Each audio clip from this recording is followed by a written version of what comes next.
Dear friend, आपका अपना YouTube channel उत्तर जी की ट्रिक में स्वागत है। उम्मीद करता हूँ आप अच्छे से होंगे और हमारी वीडियो देख रहे होंगे। अगर पिछली वीडियो अभी तक नहीं देखी हो तो डिस्क्रिप्शन बॉक्स में हमने लिंक दे रखा है, वहां जाकर वीडियो देख सकते हैं। और आज की वीडियो बहुत मजेदार होने वाली है।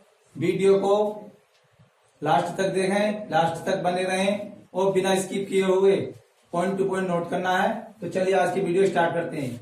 तो दोस्तों, हम पढ़ रहे थे स्वरों का वर्गीकरण। क्या पढ़ रहे थे? स्वरों का वर्गीकरण। इसमें हमने पढ़ा था मात्रा या उच्चारण, मात्रा या उच्चारण के आधार पर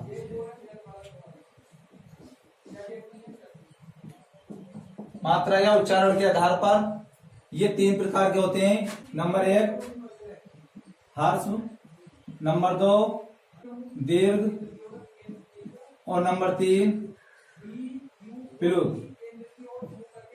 इनकी संख्या 4 होती है, इनकी संख्या 7 होती है और इनकी संख्या 8 होती है।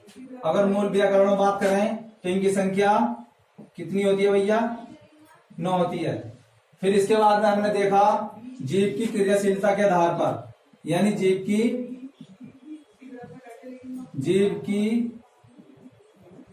क्रियाशीलता के आधार पर इसमें क्या देखा? ये भी 3 प्रकार के होते हैं। नंबर 1 अग्र स्वर, नंबर 2 मध्य स्वर और नंबर 3 था हमारा पश्च स्वर। मैंने आपको बताया था याद करने का तरीका सबसे आसान तरीका होता है। हम मध्य स्वर को क्या करेंगे? केवल याद रखेंगे। ये उदासीन भी होता है और जो 3 के आकार के होंगे, जो 3 की तरह बनते हो, जिनका डिजाइन 3 की तरह हो, उसे हम तीसरे नंबर में रखेंगे। देखिए 3 के आकार का है, ये भी 3 के आकार का है और ये भी 3 के आकार का है। बात करें ओ की तो ये भी 3 के आकार का है। औ की बात करें तो ये भी 3 का आकार का है। यानी हमने सिर्फ इसको याद रखा और बाकी जो 3 के आकार के वो तीसरे नंबर में रखा। जो बाकी बचे स्वर हमारे किस में जाएंगे? अग्र स्वर में, यानी लघु ई, दीर्घ ई, ए, आए, री। ये यहां तक हमने पढ़ा था जीव की क्रियाशीलता के आधार पर। अब पढ़ने जा रहे हैं हम तालु की स्थिति के आधार पर। तालु की स्थिति के आधार पर, तालु की स्थिति के आधार पर ये कितने प्रकार के होते हैं भैया? ये हमारे होते हैं 4 प्रकार के। ये कितने प्रकार के होते हैं? 4 प्रकार के। लेकिन आपको मैं समझा दूं इनका याद करने का तरीका क्या है। इनकी भाषा देखा, इन शब्दों को देखा तो कुछ कठिन लगता है, लेकिन मैं आपको आसान तरीका बताता हूं। आप अपने मुंह में एहसास करिए, हमारे मुंह में क्या होते हैं? दांत होते हैं आगे। और ये दांत भाई साहब किससे जुड़े होते हैं? दांत होते हैं मसूड़ों से जुड़े हुए। और मसूड़े का हमें यही पता नहीं होता कहाँ लास्ट हो गया, तो ये होता है मसूड़ा तालु से जुड़ा हुआ। तो मेरे दोस्तों, मेरे भाइयों, अगर दांत किससे जुड़ा है? मसूड़ों से। मसूड़ा किससे जुड़ा है? तालु से। और यहाँ होती है एक जीभ जो गले तक जाती है हमारी, और तालु के बाद में होता है एक छिद्र, इसे बोलते हैं हम नासिका छिद्र। क्या कहते हैं भैया इसे? हम नासिका छिद्र।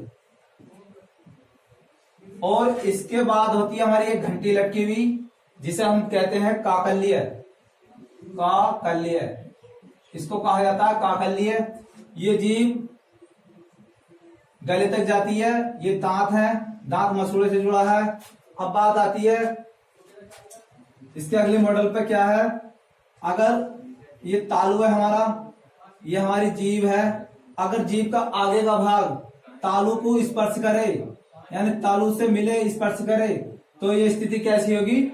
मुंह बंद की स्थिति होगी, यानी मुंह बंद की स्थिति। इस स्थिति को हम क्या कहेंगे? मुंह बंद की स्थिति। और इसका अन्य जो दूसरा नाम है ये होगा संविरत, यानी संविरत। बात आती है अगर तालु से, ये हमारा तालु है, ये हमारी जीभ है, अगर इसका पिछला भाग जीभ का पक्ष वाला भाग यानी पिछला भाग तालू से स्पर्श करे, यानी किससे स्पर्श करे? तालू से। तो ये होगी हमारी। और आगे का भाग क्या है? खुला है। तो इस स्थिति को क्या कहेंगे? खुला मुंह। खुला मुंह, खुला मुंह। इसका अन्य नाम होता है विवृत। विवृत इसे कहते हैं हम विवृत। यानी मुंह बंद की स्थिति को क्या कहेंगे? संवृत। खुले मुंह की स्थिति को क्या कहेंगे? विवृत। अगर जीभ का पिछला भाग स्पर्श करे तालू से तो क्या होगा? मुंह खुला होगा। जीभ का आगे का भाग स्पर्श करे तालू से तो क्या होगा? मुंह बंद की स्थिति होगी। बात आती है एग्जाम में पेपर बनाने वाला, ये जरूरी नहीं है कि विलोम में से ही विलोम देगा, हो सकता है संवृत का विलोम क्या होता? विवृत। यानी ये एक दूसरे विलोम है। क्या है? संवृत विवृत का विलोम है, विवृत का संवृत विलोम है। बात आती है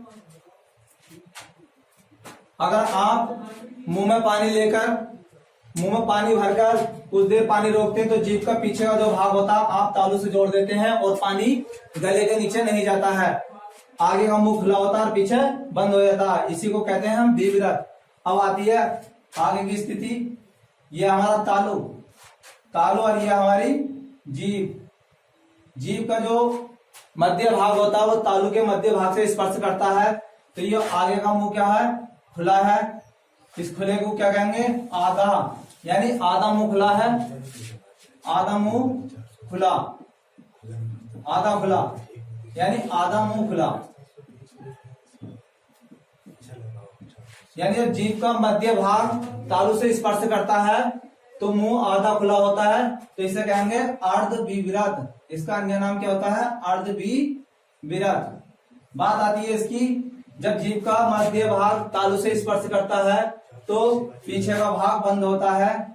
ये पीछे का भाग क्या होता है? तो ये होगा आधा मुंह बंद, आधा मुंह बंद। तो इस स्थिति को कहेंगे हम अर्ध संवृत, अर्ध संवृत। आशा करता हूं आप सभी को समझ में आया होगा। मैंने बताया तालु की स्थिति के आधार पर ये कितने प्रकार के होते हैं? 4 प्रकार के स्वर होते हैं। 2 दांत, दांत किससे जुड़े होते हैं? मसूड़े से। मसूड़ा किससे जुड़ा हुआ होता है? तालु से। और तालु के बाद में क्या होता है? हमारा नासिका छिद्र होता है। उसके बाद एक घंटी होती है लटकी, उसे क्या कहते हैं? काकल्य। ठीक है। अगर मुंह खुला है तो उसे हम क्या कहेंगे? विवृत। अगर मुंह बंद है तो उसे क्या कहेंगे? संवृत। आधा मुंह खुला है तो अर्ध विवृत, आधा बंद है तो अर्ध संवृत, विवृत। और नंबर 4 होता है भाई, नंबर 4 क्या होता है? अर्ध विवृत।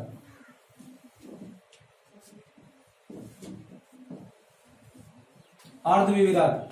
संवृत का अर्थ बताया मैंने, क्या होता है? बंद मुंह, बंद मुंह। और ये क्या होता?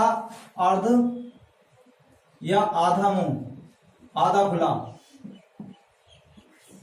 और इसका अर्थ क्या होता है? खुला मुंह। और इसका अर्थ क्या होता है? आधा खुला।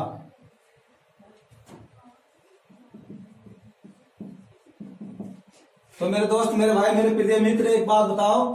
मैंने आपको बताया संवृत, संवृत का अर्थ होता है बंद मुंह। अर्ध संवृत का होता है आधा खुला। विवृत का होता है खुला। और अर्ध विवृत का अर्थ होता है आधा खुला। तो आप ये बताओ, ऐसा कौन सा स्वर है हमारा जिसे बोलते समय मुंह पूरा खुल जाए? यानी जिससे 11 स्वर में से ऐसा कौन सा स्वर है जो हमारा जिसे बोलते समय सारा पूरा मुंह खुल जाए? ऐसा स्वर हमारा आ है। क्या है? आ। जब एक बच्चा छोटा सा मिट्टी खा लेता और उसके पिता किसी चिकित्सक के पास जाते हैं उस बच्चे को लेकर, और डॉक्टर उससे कहता है बेटा मुंह खोलो। बच्चा ना समझदार है, समझदार नहीं है, समझ नहीं पा रहा है बात को, मुंह खोलने को कह रहा है। तो डॉक्टर कहता है फिर उससे बेटा आ कर आ, यानी बच्चे से आ का उच्चारण कराता। बट जैसे ही बच्चा आ करता है तो उसका मुंह पूरा खुल जाता है और डॉक्टर क्या देख लेता है? उसके मुंह में जो भी परेशानी होती है, समस्या होती है, उसको देख लेता है। तो आ का उच्चारण करने पर मुंह पूरी तरह खुल जाता है। अगर मैं बात करूं दीर्घ संधि में, आगे हम पढ़ेंगे दीर्घ संधि। आपने पढ़ा होगा ए जमा ए दोनों को मिलाकर क्या बनता है हमारा बड़ा आ बनता है। क्या बनता है बड़ा, यानी आधा ये और आधा ये, इन दोनों को मिलाने पर पूरा क्या बना बड़ा। अगर हम इसका आधा आधा किस में लिख देंगे, इसका आधा किस में लिख देंगे, इधर आ जाएगा। कुछ देर के लिए हम क्या करेंगे, ए आई ओ औ इसे अलग रख लेते हैं।